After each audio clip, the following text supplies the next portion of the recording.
ये नहीं चाह रहे थे। जो पुराना राजा है ज्ञानेंद्र, उसकी तरफ से कोशिश थी कि वो फिर से राजा बन जाए, राजशाही आ जाए, उसे किसने सपोर्ट नहीं किया। यो साला एउटा डाक्टर विकास भन्ने रहेछ साला, डाक्टर त होइन यो साला, यसको कुरा सुन्दर विचार सुन्दर त डङ्गुर रहेछ साला कुकुर। राजाले कहिले भने है म राजा बन्छु, मलाई राजा बनाऊ भनेर कहिले भने?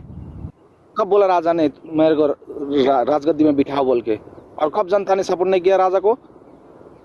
अभी भी साला वोट डाल के दिखाओ राजा, और साला उसमें राजा को सबसे ज़्यादा वोट डालेगा। साला तेरे को क्या पता है रे? साला के था छ?